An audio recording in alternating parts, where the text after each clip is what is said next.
Welcome to the Group C preview for the 2013 Gold Cup with Andrew Wiebe. I'm Jason Sagini. Of course, Group C is the U.S. national team's group. They are joined by Costa Rica, Belize, and Cuba. Want to remind everybody that we are going to have full coverage of the Gold Cup, including a daily show Monday through Friday all month long. Gold Cup Today, you can check that out on MLSsoccer.com. But Andrew, like I mentioned, we're here for Group C, and that is the USA's group. When we start these previews, we start with the favorites. No doubt, that's the United States. Yeah, that's an easy call at this point. Jurgen Klinsmann calling in a deep and experienced squad for this tournament. Just one starter from these most recent World Cup qualifiers, and that is DeMarcus Beasley at left back. But the big storyline here with all the other guys, who can force their way onto that World Cup roster? Who can look ahead to next summer in Brazil and provide a reason for Jurgen Klinsmann to bring him there? Ironically, DeMarcus Beasley got to that 2002 tournament by having a similar performance. Who will separate themselves this time around? You look at guys like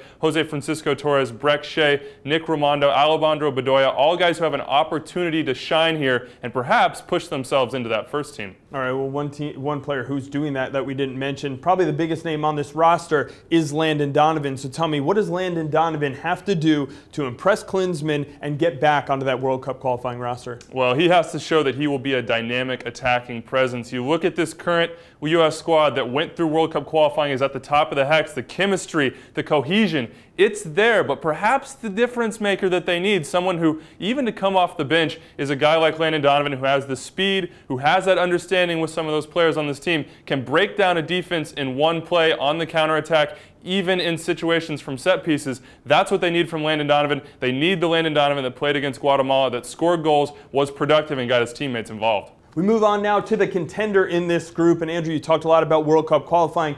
A team that's doing well in World Cup qualifying right now is Costa Rica. It's also a team many MLS fans are familiar with. Guys like Jairo Arrieta, Alvaro Saborio, and of course Rodney Wallace, who's really having a breakout season for the Portland Timbers. Yeah, you would expect Wallace to get some time in this tournament as well, because Costa Rica did not bring their full complement of World Cup qualifying starters. They have a mix of young, experienced, and old.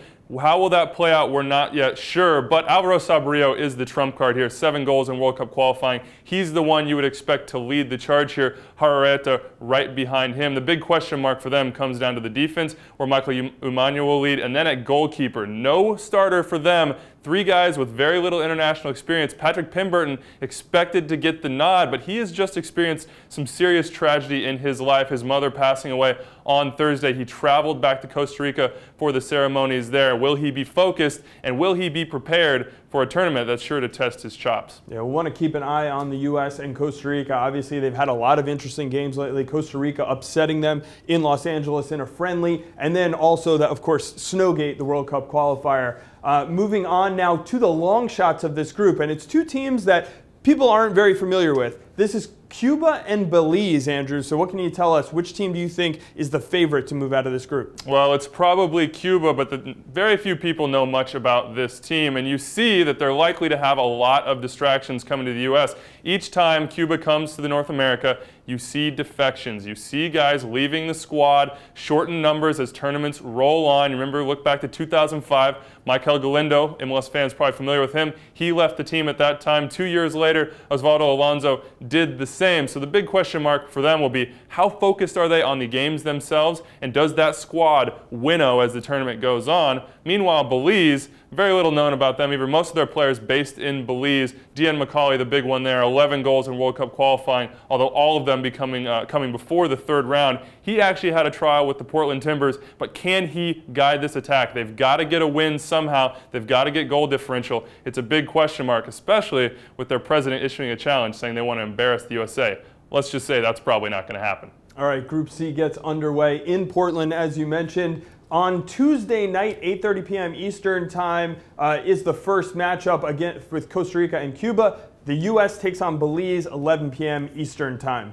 Now, Andrew, we're going to turn our focus to some players to watch. Of course, a lot of eyes on the U.S. national team, so we have a couple players from the national team to watch, including Stuart Holden, a guy who's really working his way back into the national team picture. Yeah, it's been a terrible 2 years for Stuart Holden with injuries, but it seems now that he has his feet under him, starting to become that player that established himself as one of the English Premier League's rising stars. You look at that game against Guatemala, 2 assists, brought real verve to the U.S. attack when he entered the match, and I think he's a little bit more dynamic and a little bit more versatile than his competitors there in central midfielder. I would be shocked if he did not force his way into the starting lineup and perhaps solidify himself as one of the main options off the bench come the World Cup. All right, another player to watch is another guy kind of working his way back into national team form, but a lot of questions about him. He wasn't originally on the roster. Brek Shea added to the roster to replace Josh Gatt. Yeah, the big question mark here is what was the better thing for Shea's career, being on this Gold Cup roster or being with Stoke City? You look at his past half year in England, very stop-start, did not get very much time, struggled with injuries.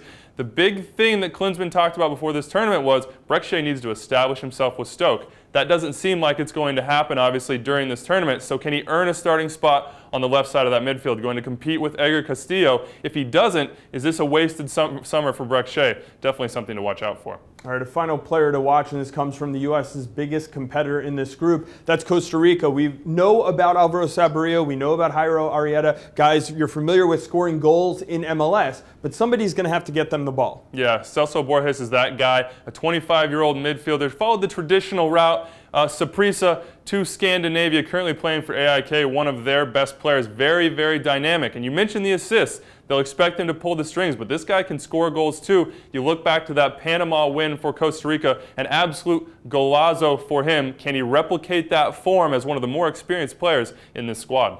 Again, Group C action begins on Tuesday night, 8:30 p.m. Eastern Time. Costa Rica against Cuba, and then 11 p.m. Eastern Time, the United States enters the tournament against Belize. Andrew, before we go, let's hear your predictions for this group. Well, the group hierarchy is clear. The U.S. national team, the favorites, and I expect them to win all 3 games in this group. Right behind them, Costa Rica, they'll take care of Cuba and Belize with ease. Now, the big question mark, will either of those 2 teams advance? I tend to think no. One will have to win, and they'll have to do it in style. Remember, that's the 3rd game for both of them in this tournament. Will Cuba even have their full roster, and will Belize be able to do much of anything in front of net? I say no. 2 teams move on, and that's it. All right, well, that's all we have for Group C. Thanks for joining us here. I want to remind everyone you can check out Gold Cup today all through the month of July on MLSsoccer.com for all your Gold Cup updates.